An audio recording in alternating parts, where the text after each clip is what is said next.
At meron din dito mga katanungan tungkol sa paglo-loan dahil pabalik-balik sa pag-apply ng loan. Pagkatapos, di raw niya alam na may collateral. Biglang nung naka-4 na buwan na, sasabihin daw ng bangko, ng Land Bank of the Philippines, ay, may collateral pala.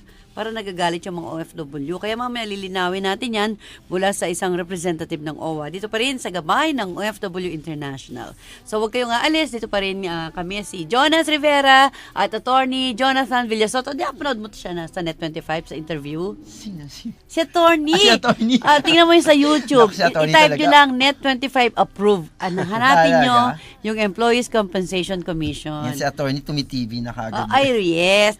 Talbogan tayo. Bonggang-bongga, walang bakel. Walang bakel. Sanay na. Yan. Okay, wag po kayong aalis. Dito lang kami. Katakot-takot mo to practice yun. May manggagawang Pilipino na naaksidente o nagkasakit ng dahil sa trabaho? Huwag kang mabahala. Ang Employees Compensation Commission o ECC ay handang umalalay at tumulong sa iyo. Para sa karagdagang kaalaman, tumawag sa 899-4251 o mag-log on sa www.ecc.gov.ph o magsadya sa ECC 355 Hillpuyat Avenue, Makati City. Sa ECC, ang manggagawang Pinoy ay protektado. Tanong ni Bunso, Nay, 4 kaming inaalagaan mo. Tapos, nagtatrabaho ka pa. Bakit ang sipag-sipag mo? Bakit daw? Siyempre, kasi mahal ko sila. Buti may SSS Loan Penalty Condonation Program. Basta qualified, pwede nang bayaran ng buo o hulugan ng overdue loan. May bawas penalty pa. Bakit? Para buo ang benepisyo ko para sa pamilya. SSS Loan Penalty Condonation Program mula April hanggang September 2012. Visit sss.gov.ph. Anim ng mundo, ang OWA ay laging kasama nyo. Mapaedukasyon o pangkabuhayan man, ang OWA ay kaagapay ng OFW sa tagumpay. Makipag-ugnayan sa Overseas Workers Welfare Administration, OWA Hotline 833-6992 o mag-text sa 0917-898-6992.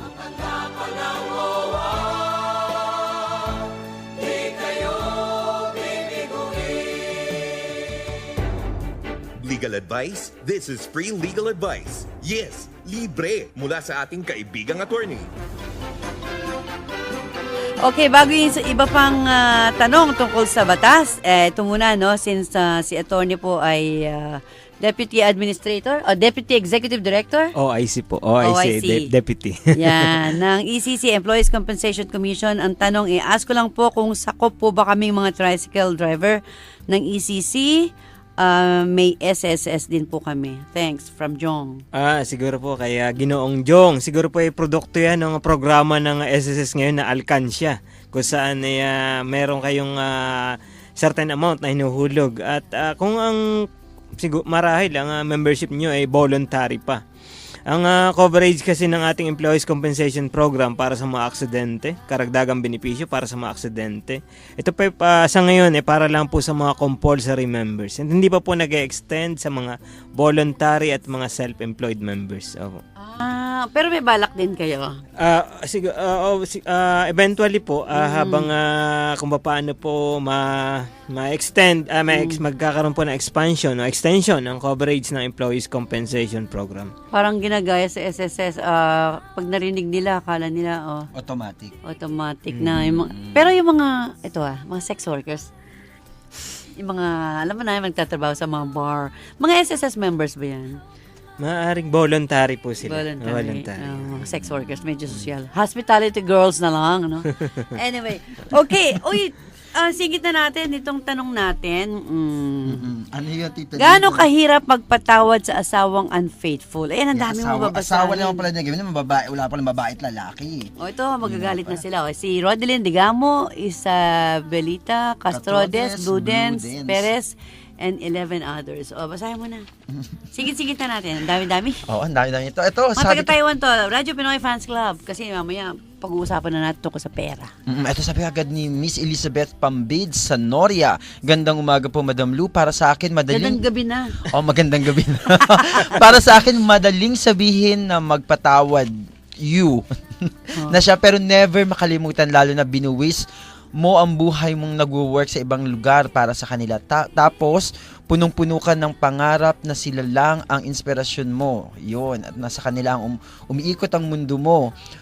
You'll, all of a sudden,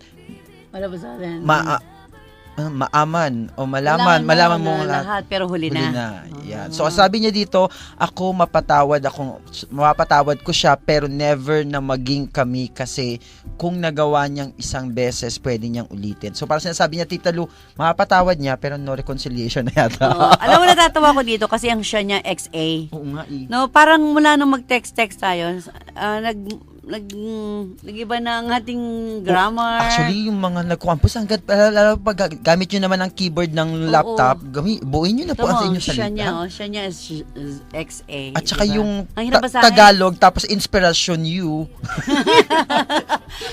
Where na you? Where Dito na na you? me. Dito na me. Take care you. O, ibig sabihin, magpapatawad siya, pero no reconciliation na siya. Sige na. Mamaya, si attorney, paano magpatawad ng unfaithful wife? Gano'ng kahirap? Kunwari lang, ikaw halimbawa. Wala siya experience. Wala pala kasama si attorney. Sige, susunod. At sabi ni Elizabeth. Tita Lucia din yun. Si Ito, Carmela si Carmela. Pulyoso Calindes, sabi niya, hi Ma'am Lu, nag-loan sana. Tungkol sa loan yan. Ito si Ate Pearly. Suking-suki. Ito, Suki. gandang gabi, Tita Lu. Ako po, kung sakaling mapapatawad ko, sabi nga po, give me one more chance. Pero kung umulit, ibang usapan na. Madaling magpatawad kung taos-puso na humihingi nito. Kapag nasaktan, mahirap nang ibalik ang dating pagsasama or nararamdaman, ngunit pag may pagbabago, baka mas lalong titibay pa ang pagsasama dahil nakaranas ng pagsubok at nalampasan niyon. Okay, kaya namin nag-uusapan ito kasi maraming ang unfaithful husband kapag yung OFW babae ay nag-abroad. Kumbaga para sa kanila, lalaki naman ako eh. Kasi karamihan ng listeners natin at nanonood sa atin sa Taiwan, mga karamihan ay mga nannies, caretakers, caregivers, so karamihan babae. Ang naiiwan ngayon, naging attorney, no? Para baliktad na, naging house husband, dami na. Tama po trend yan. talaga siya, Tita Lu. Sila na lang naiiwan dito sa bahay. Tapos nagiging unfaithful pa kasi kumbaga sabihin nila, kailangan ko eh.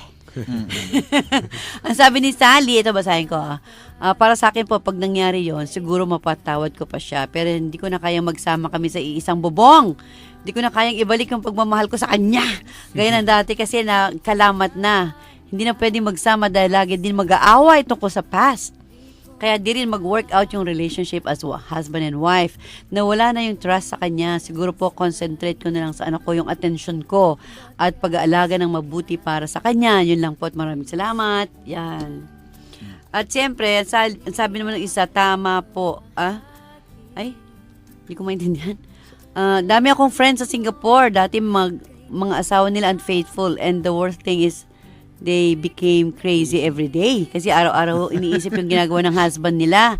Kaya it's not worth it kung ipagpapatuloy pa yung relasyon na napasamaan na. Lagi rin nag-aaway. Kaya wag na lang magsama at maghiwalay na lang.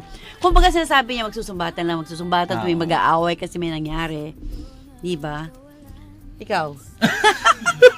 Mamaya naman iba, si Carmela. Si Carmela rin ba yan? Yeah, si Carmela yun. Mahirap daw kasi yung nasa abroad ka at kailangan maging NBI ka sa pagbabantay sa asawa. Hindi, Tita Lu, totoo din naman yun. Mahirap yun yung parang on the watch ka lagi. Ano nangyayari? Kasi hindi man 24 hours mo mabantayan ng asawa mo eh. At mahirap yun, maapektuhan ang trabaho mo sa abroad. O mamaya na kay Rodeline, kay Blue Dance at kay Gina. Kasi mag-aalas 10 na. Okay. Pero na lang tayo 30 minutes. Alam mo, di nakatawag ang Hong Kong. Pero ang mga balita rito sa Pilipinas, ito good news, no? Yung tumaas ang rating, popularity rating ni Pangulong Aquino. Bakit daw? Dahil sa kay Corona, di ba, sir? Di ba, attorney? Bakit tumaas ang kanyang Maaari po yung covered period ng survey. ay yung after po ng conviction, judgment and conviction ng Senate, na alam naman natin kung ano ang posisyon ng ating Pangulo tungkol po sa pagpapatalsik sa dating punong maestrado. Siguro po sinasang-ayunan, maaaring nagre-reflect po ang sentimento ng ating mga kababayan. So malino doon ang message ng impeachment na pagbabago sa judiciary at anti-corruption campaign ng lolo mo. Correct. Diba? Tama yan. At marami talagang gustong mga Pilipino na pagbabago, tita. Yun ang pinakamaganda. Ay, yung all-time high satisfaction rating, yung umabot ng 77%. Taas yung tita Lu, ha? Oo, ibig sabihin, Mataas yun. ibig sabihin nakatulong din pala si Corona kay Pinoy. Ay, oo. Na nasa Russia ngayon, di ba? Oo. At ibinibenta ang Pilipinas para magkaroon ng mga kaan. Ito, tita Lu, isa ring sige. magandang medyo nakakabaliw na balita. Alin yan? Iniimbestigahan si Undersecretary Rico Puno ng DILG. Kasi naman nagpunta siya sa kondo ni Robredo, di ba, sir? Oo, hindi daw Basta alam kung pupunta bakit. doon. Alam mo kung bakit? Alam ko kung bakit. Kasi pasikretong pinaiimbestigahan ni Robredo yan nung buhay pa siya dahil sangkot daw siya, di umano, Yeah, di umano. sa weteng, illegal activities. Correct. Yung habang Kaya- nasa pwesto siya. Oo nga, alam mo, pagdaan ko sa Camp Crame, nakita ko yung malaking picture ni Robredo, nakalagay doon, saludo kami sa'yo. Ang sarap ng feeling na, kasi kakunti lang nila na ganong matino sa gobyerno. Tapos bigla pa siyang nawala. Oo, bigla, kung sino pang mabait, siya kinukuha ni Lord. Pero ito, Diba, sir? Tita Lu, Siguro po lahat may dahilan. Siguro kung kung buhay pa siya, hindi mapapansin yung kanyang serbisyo. Siguro mas na-emphasize ngayon na yung good governance sa pagkamatay ni Secretary Robredo. Oy, Pero pero nakita yata nila sa Naga City kung paano yung napaunlad na-improve. yung Naga. Pero ang ganda ng thought ni attorney, ha? Di ba parang, kasi tayo inisip agad natin, ay sayang naman namatay ka agad. Pero yung multiplicity nung information, dahil sa pagkamatay niya, ang dami ka agad nakaalam, magandang... Di ba magkakaroon nga ng Jesse Robredo Award next year? Lunahan natin sila sa pag-announce. Alam mo na. Ayun po, sa pagkamatay, katawan lang ang nawawala. Pero yung legacy mo, everlasting yun, Alam forever mo, yun yun. ang gusto ko magkaroon bago ako matsugi sa mundo. Kasi 53 na ako. Ilan lang years ang kontrata natin dito sa mundo? No, 7 Sige, years na, no? gagawa tayo ng legacy. Gusto ko na magkaroon ng legacy sa mga OFW man Gusto mo lang. ba, Tita Lu, sa bawat nasyon na merong OFW, nandun ang iyong rebulto? Huwag naman rebulto. Yung meron ka lang, kasi masarap yung feeling na nawala ka at meron kang iniwang, alam mo na. Ha? Hi, Pearly, ha? Bahala si Pearly dyan. Bahala na. Kakayanin natin, Pearly. Oo nga, Pearly. Magawa mo ako rebulto. Anyway, yun, isa pa sa mga balita rito sa Pilipinas, yung sunog sa Tutuban Mall. Kawawa sila kasi milyong-milyong investment. Tapos 3 days na hindi na mamatay-matay. Diyan tayo palpak sa Pilipinas, yung rescue, mano-mano, sunog. Alam mo sa Pilipinas, pag nagkasunog ka sa ibang bansa, meron ka pang makukuha. Dito, abo na lang. Diba? Tita Lu, nagtaka lang ako, ba't tumagal ng araw yan? Hindi ko nga alam eh. Ang tagal, 2 days ang sunugan. Yung marami po kasi mga flammable materials ang sabi sa news na walang tubig? hindi lang po tubig yung Sunog na pasunog. lumalabas din po yung insufficient na mga equipment ng ating mga firefighters. Yun. Yeah. Mula po sa truck at pati po sa kagamitan dahil nga cut off ang electricity, mahirap pong pumasok sa loob. Yung pong usok paikot-ikot, medyo madilim po yan mahirap pong pasukin yan. Ang dami po mga mga nagtamo ng pinsala ng mga Oo. firefighters. Attorney, paano kaya structurally sound din ba yung Building. Yung building? O, bago pa yun eh. Nagkaroon ako sa Tutuban, Divisoria. Yung dating railroad station, alam natin Yeah. luma. Kinonvert American lang siya. period pa Kinonvert lang sa mall. Hindi natin alam kung paano ba nangyari. So yun, lalabas pa rin yan pag nagkaroon ng investigasyon kung saan talaga nag-umpisa ang sunog. 3 days. Ayun nga, nakakalungkot sa Pilipinas, yung kapag meron ganyang mga disaster, falfak tayo, falfak. Oo. Ayaw na, tita. Masama ang loob ko. Di ka gaya, first time pupunta sa US, punta ako sa US na first time. Dial tayo 911. Excited pa ako na dial tayo 911. Akala ko pwede. Buti na pigil ako. Kundi kulong ako first day. Tita Lu.